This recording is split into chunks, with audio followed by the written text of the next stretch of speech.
పొడుగు పెడతారు. పొడుగు పెడితే ఎక్కువ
ఆ కంప్లైంట్ ఏంటంటే ఒక వ్యక్తి విజయవాడ నుంచి చెన్నైకి 80 లక్షలు క్యాష్ పర్చేస్తూ మధ్యలో బస్సు ఆగిన చోట కొంతమంది ఆ డబ్బుల్ని దొంగతనం చేశారని కంప్లైంట్ వచ్చింది.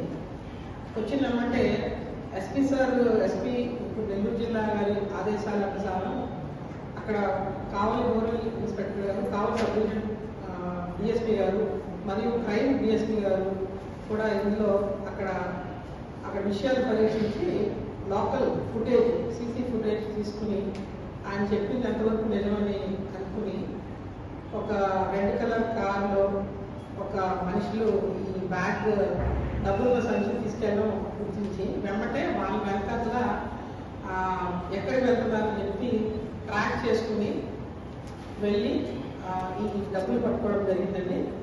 ఇది ఏంటంటే చెన్నకేశ్వర రెడ్డి అని ఒక ఆయన కంప్లైంట్ ఇచ్చారు. ఏంటంటే ఆయన మనీ తీసుకెళ్తూ 80 lakhs అమౌంట్ కన్స్ట్రక్షన్ కంపెనీతో లిక్విడ్ క్యాష్ చెన్నై తీసుకెళ్ళాలి. చెన్నై తీసుకెళ్తే ప్రైవేట్ ట్రావెల్స్లో బస్ ట్రావెల్ చేస్తూ ఉన్నారు. బస్ ట్రావెలింగ్ చేస్తుంటే బస్ ట్రావెలింగ్లో ఆయనతో పాటు అకౌంటెంట్ ఒక ఆయన ఉన్నారు, హర్నాథ్ రెడ్డి అని, ఆయనతో తీసుకెళ్తుంటే మధ్యలో దొంగతనం జరిగింది. మాకు ఒక వ్యక్తి హర్నాథ్ రెడ్డి గారిని ఒక కర్చీఫ్లో మొత్తం ఇచ్చి పట్టుకోబెట్టి అక్కడున్న డబ్బుల సంచి తీసుకెళ్ళిపోయారు అని చెప్పి కంప్లైంట్ చేశారు. ఆ ఫుటేజ్ ఆధారంగా వాళ్ళు ఎక్కడికి వెళ్ళారు ఏంటి అని పరిశీలించిన తర్వాత మాకు అర్థమైంది ఏంటంటే ఒక 75 లక్షలు ఒక మనిషి దగ్గర, 5 లక్షలు ఒక మనిషి దగ్గర జరగడం జరిగింది. సో ఒకటి బెంగళూరు నుంచి ఒక 5 lakhs, ఇందులో ఇంకొక 2 ముద్దాయిలు ఉన్నారు, వినోద్ అండ్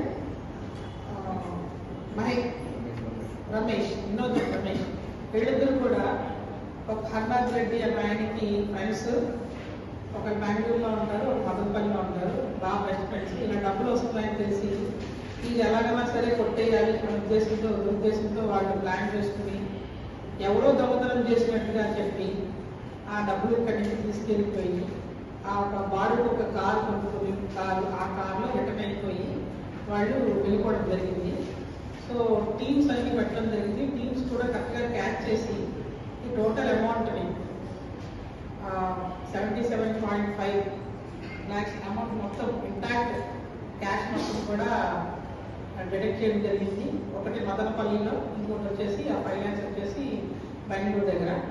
సో దీనికి గాను Guttaluru SI and Kavali rural inspector గారు and Kavali sub division DSP గారు అండ్ క్రైమ్ డిఎస్పీ గారు కూడా ఎంతో కృషి చేసి 24 గంటల్లోనే ఈ కేసుని డిటెక్ట్ చేయడం జరిగిందండి. సో వాళ్ళందరికీ కూడా ఎస్పీ గారి తరఫున, జిల్లా దగ్గర పోలీస్ యంత్రాంగం తరఫున కూడా కంగ్రాచులేషన్స్ చెప్తూ రివార్డ్స్ ప్రకటించడం జరుగుతుంది. Thank you.